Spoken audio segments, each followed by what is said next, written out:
Sige. Wala po, Your Honor. Ha? Wala, narinig mo tapos walang nag-uusap.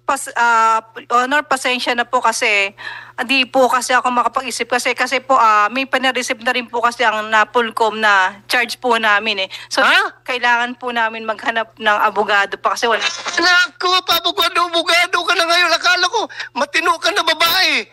Ngayon, abogado ka na. Sinabi mo na 1.7 tapos hindi mo masabi-sabi yung kasamahan mo? Takot ka sa kanila? No, Your Honor. Ha? O ngayon, imbinto mo yun. So, i-contempt kita ngayon dahil nagsisinungaling ka. Nag-imbinto ka lang pala. Hindi po, Your Honor. O, hindi pala. O, bakit hindi mo masabi kung kanino mo narinig?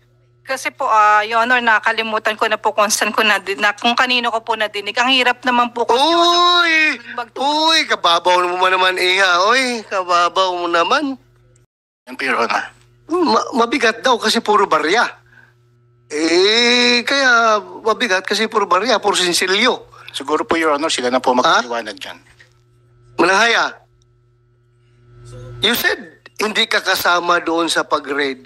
Ngayon, pagdating sa pera, alam mo na 1.7 million ang nakuha ninyo doon sa Malita. Your Honor, hindi po kami nakakuha nun. Nabalitaan ko lang din po, kaya sinabi may pera po na ganun nga po na. Nabalitaan. Yes, Your Honor. Nabalitaan. Yes, Your Honor. Hindi mo nakita ang pera? Hindi ko po nakita yung pera. Hindi ko po nakita yung pera, Your Honor. Bakit ikaw sumasagot kay Ibanez? Hindi mo pala nakita ang pera. Hindi mo nahawakan ang pera. Tapos ikaw ang malakas magsabi, mag-claim na 1.7 million lang yun, sir. Paano yun? Hindi mo nakita ang pera, hindi mo nahawakan ang pera, pero ikaw nag-claim na 1.7 million lang yung laman ng Malita. Paano nangyari yun? Kasi nabalitaan din po. Nabalitaan? Kanino mo nabalitaan? Sa mga usap-usapan. Usap-usapan? Marites ka? Marites pala to. Usap-usapan? Gusto mong pakita ko sa yung video? Kung gaano ka, how convinced you are, how convinced you were that only 1.7 lang talaga yun, sir. At, Rebusora, ikaw pa parang nagpapakita ka pa ng galit kay Gonzales. Dahil nga, nag-i-insist si Gonzales na malaking halaga yung pera sa Malita na yun. At nung lumabas ka galing sa CR, sabi mo pa, hindi yun, sir, 1.7 lang yun. Galit na galit ka pa. Alam ko, ikaw napakamaro ka na operative eh. Manoy ka masyado na operative. Alam ko yung pananalita mo eh. Pag isang maro na operative, alam ko yung style eh. Paano mo nalaman na 1.7 million lang yung pera sa Malita? Hindi ko po alam, Your Honor. Paano ka second demotion kay Mananghaya na 1.7 million lang? Hindi po ako nag-second demotion, Your Honor. Gusto mo ipakain ko sa iyo yung video? Wala po akong sinabi, Your Honor, na 1.7. Anong sinabi mo doon sa harapan ni Gonzales? Anong sinabi mo sa harapan ni Gonzales? About sa pera. Gonzales, anong tinanong mo doon? Your Honor, yun nga po ang tiyatanong namin ni Lieutenant Amirol kung anong laman ng mga maleta na mga binuhat nga po ng SOU4A at saka ng IFLD. Anong sagot sa iyo ni Rebusora? Ang alam ko sumagot po sa akin is si Sergeant Mananghaya, sabi niya 1.7.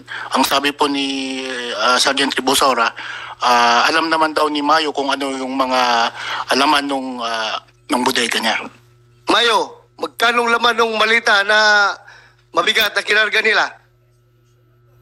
Na pera? Your Honor, I invoke my right to remain silent. Ikaw na nga tinutulungan dito eh, dahil pera mo yun eh. Tapos pa-invoke ka pa. Tinutulungan na nga kita ma-recover yung pera mo na ninakaw ng kasamahan mo. Kahit na masama kang tao, tinutulungan ka pa rin namin dahil masama yung ginawa nila. Ninakaw nila yung pera mo. Lending yun eh.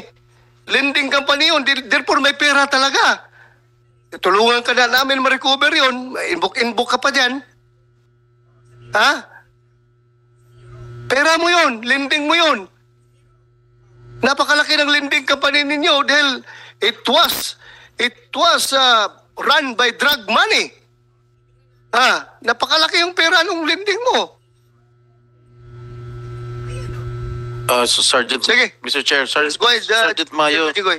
the question of the chair, si Senator Boto, is not incriminating. So you better answer the question of Senator Boto. And please do not invoke your right to remain silent. It will not incriminate you. Your Honor, may I consult with my lawyer? Okay lang, sige.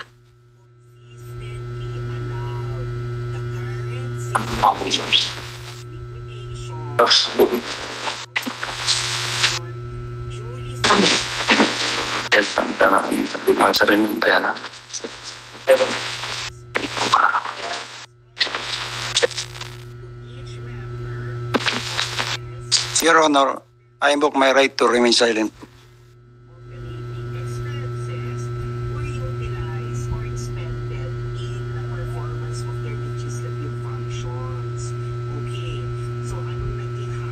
Sino ba ito, abogado mo? Attorney, are you sure you're giving the right legal advice to your client? Because the question of Senator Boto is not incriminating to your client.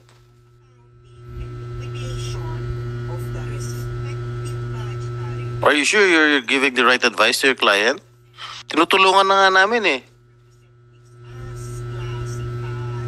Hindi naman namin kayo tinatanong kung sa'yo ba talaga yung Shebo na nakuha doon sa building mo. Kasi yan man ang kaso ngayon. Pero ito, tulong ito sa'yo dahil pera mo yun.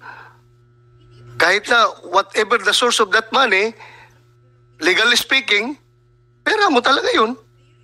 Dahil lending company yung opisina mo. Tulungan ka namin ma-recover yun. Kung ilang milyon man yun. Kasi nakita natin, ang bigat-bigat yung malita na kinarga nila doon sa sasakyan. Kabigat ng malita na yun. Nagduda nga ako, hindi yung tag 1,000 peso bills. Baka puro barya yun na tag 20 pesos na coin. Dahil ang bigat talaga. Halos 3 tao, 2 tao yung nagkarga ng malita na yun. Ayaw mo? Sorry, Your Honor, but I have to invoke my right to remain I silent. am also sorry for you. I am sorry for you. Gonzales. Mr. Chair, if I may. Yes, go ahead. Thank you, Mr. Chair. Okay, Colonel Gonzales. Again, bakit ka nandun sa area ng WPD noong October 8? Good morning, Your Honor. Your Honor, unang-una po, tinawag po ako ni... Pakilakasan, pakilapit yung mic.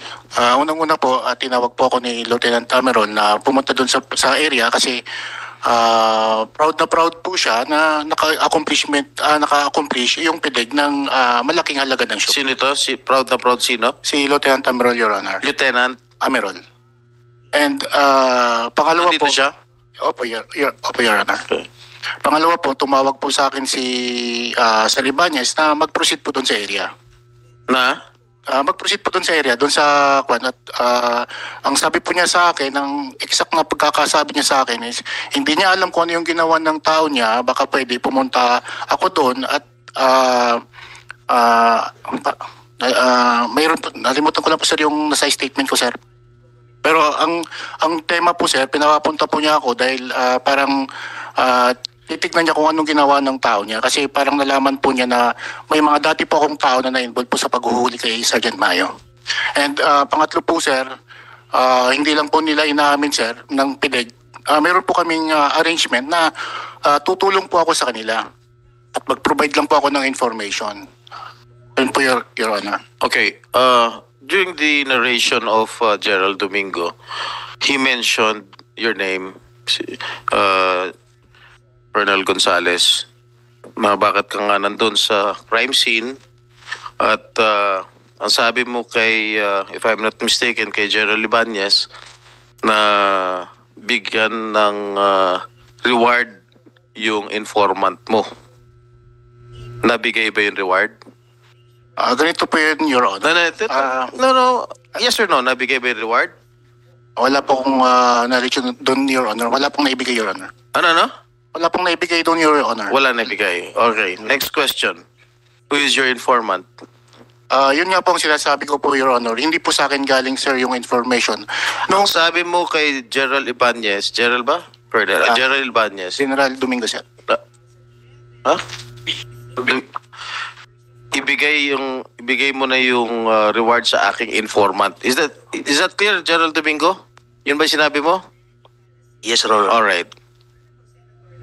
Now I am asking you, Colonel Gonzales. You better tell the truth. Yes, Your Honor. And Ito you're po yung, oath. ito po yung nangyari, Your Honor. Who is your informant? Period. Your Honor, hindi po ako yung nagbigay ng information, Your Honor. Ganito po yun, Your Honor, yung nangyari po. Dumating po ako doon 4:29 po ng hapon. Nung nakausap po nga po sila, nakausap, yung mayroong mga usapan po nga kami na may follow-up nga daw, pero hindi po ako doon pumapayag. Naririnig ko lang po yung usapan nila na ganun po ang gagawin nila. Pati po yung mga options. And then, kinausap ko po si Sir Domingo, sabi ko, Sir, baka pwede kausapin ko lang muna yung mga dati kong tao. Ang sabi niya, okay, sige. Actually, Your Honor, binigyan po niya ako ng 5,000 pesos para pakainin po yung mga tao. Lumabas po ako doon after more than 15 minutes for 4:46, Your Honor. Kinausap ko po sila. Pumunta po kami sa isang restaurant, parang tapsilugan po yun, Your Honor. Yun nga po ang sinabi ni Sergeant Mananghaya sa akin, Sir, paano naman daw po yung reward para po sa alpha nila? Ang pagkakarinig ko po is yung alpha nila. Kaya po nung bumalik po ako... Sige. Mananghaya, sinong alpha nila? Sinong alpha nyo? Your Honor, kagaya po ng sinabi ko nung nakaraan na session, hindi po kasi ganun ang pagkakasabi ko. Yung reward po na sinasabi po namin sa kanya, ito po yung binibigay ng opisina na para panggastos na rin po namin para sa pagtatrabaho. So who is lying now? Yung Sabi ni Gonzales, Colonel Gonzales, para sa alpha ninyo, Mananghaya. Tapos ngayon, ikaw naman, sinasabihan mo si Gonzales na yung reward galing sa opisina na para sa operating unit. Which is which? Sino ngayon na nagsasabi ng totoo silang dalawa? Honor, yun lang po ang pagkakasabi ko sa kanya, yung reward. Pero wala po akong sinasabi tungkol sa alpha. Kasi kagaya po sinabi ko po nakaraan. Gonzales, Wala po talaga. directly sinasabi ng tauhan mo na hindi yung para sa alpha. Tapos ngayon, ikaw humihingi kay Domingo ng para sa asset. So, sino ngayon ang asset nyo? Normally, Your Honor, pag humingi po tayo ng reward, hindi naman po para sa atin. Humingi po tayo ng reward, hindi naman po para sa police. Wala pong hinihingi. Oh, yun na. That's very clear. That's very clear. Yun po yung totoo. Meron mo talagang kaya po yung recipient yan. Kaya po yung sinabi nila sa akin na reward para po doon sa alpha, mga 5:41 po, pumunta po ako kay Kwan. Wala pa akong nag-cite in contempt dito na babae na pulis, ha? Please don't make me do that. Please don't make me do that, ha? Nakadalawa ka na, ha? Kanina, yung pera na sinasabi mo 1.7, hindi mo nahawakan, hindi mo nabilang, hindi mo nakita, pero ikaw nagsabi na 1.7. Very clear yan na pagsisinungaling, iha. Ha? Huwag mo akong pilitin na mag-convict ng, mag-contempt ng isang babae na pulis. It will really break my heart. Kaya, please, magsabi ka ng totoo. Pagdating dito ngayon, itong sinasabi ni Gonzales, kung ikaw ba humingi ng reward para sa alpha ninyo? So, kung ganun ang pagkasabi, may hawak ka na alpha. So, ngayon, may alpha ka o wala? Direktahan tayo. Your Honor, wala po akong alpha. Sige. Hindi po kumahawak na alpha. Sige, wala kang alpha. Paano ngayon yung impormasyon? Saan galing ang impormasyon? Doon kay Mayo. Paano ninyo nahuli si Mayo? Pabalik na naman tayo dito ngayon.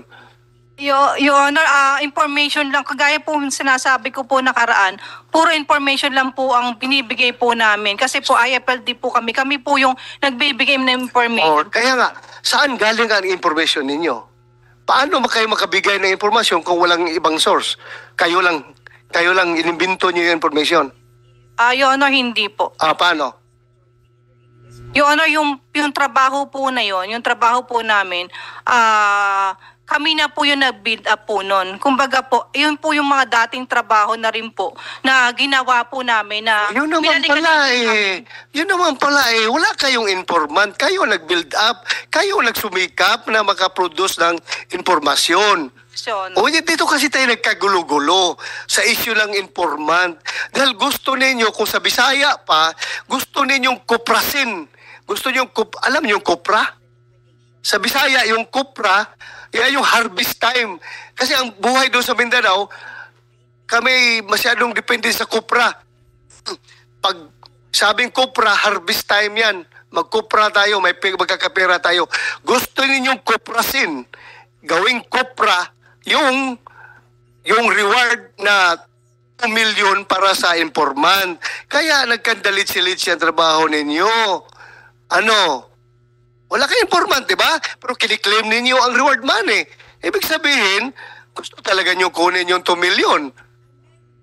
Your Honor, hindi po kami yung operating team po ng pagkakahuli po kila Sergeant Mayo. Ang SOU 4A po, sila po yung mag-claim po sa PIDEA po. Yun po yung reward sa PIDEA nang gagaling. Kung sila operating unit, sabihin din naman nila, informant galing sa inyo. Kayo may hawak na informant. So in the end, kayo rin talaga magtatanggap ng pera. Unless kung si Gonzales lang ang magbulsa ng pera na ito, hindi makarating sa inyo. Kasi si Gonzales man na nagkiklaim ngayon doon kay Domingo. Ayaw ko mag-contempt ng babae. That's the last thing that I would like to do. Kaya magsabi ka ng totoo. Balikan kita doon sa pera. Nakita mo, hindi. No, Nabilang mo, hindi. No, Your Honor. Bakit masyado kang kumbiktado na very mas convinced ka na nagsabi kay Gonzales na 1.7 lang laman ng malita galing doon sa opisina ni Juan Mayo? Yun po kasi yung, kasabihin ko po, yun po kasi yung kwentuhan, yung... Sino nagkwentuhan? Yung lahat po ng... Sino? Sige, sabihin mo. Sino nagkwentuhan? Na narinig mo? Sa grupo po. Sinong grupo? Sabi ka ng pangalan. Sinong grupo? You want to conceal the truth? I will contempt you now. Sige. Yun din po kasi yung usap-usapan nga po na... Usap-usapan nga. Sino nga nag-usap? Alangan naman, narinig mo lang yung sa radyo? Sino? Sige, sabihin mo, sino nagsabi ng 1.7? Para maniwala ko sa'yo na hindi ka nagsinungaling. Sino nag-usap? Narinig mo? Sige. Wala po yun. Wala, narinig mo tapos walang nag-uusap. Honor, pasensya na po kasi hindi po kasi ako makapag-isip kasi po may panareceive na rin po kasi ang Napolcom na charge po namin eh. So kailangan po namin maghanap ng abogado pa kasi wala. Naku, abogado ka na ngayon. Akala ko matino ka na babae. Ngayon abogado ka na. Sinabi mo na 1.7 tapos hindi mo masabi-sabi yung kasamahan mo? Takot ka sa kanila? No, Your Honor. O ngayon, imbinto mo yun. So, i-contempt kita ngayon dahil nagsisinungaling ka. Nag-imbinto ka lang pala. Hindi po, Your Honor. O, hindi pala. O bakit hindi mo masabi kung kanino mo narinig? Kasi po, Your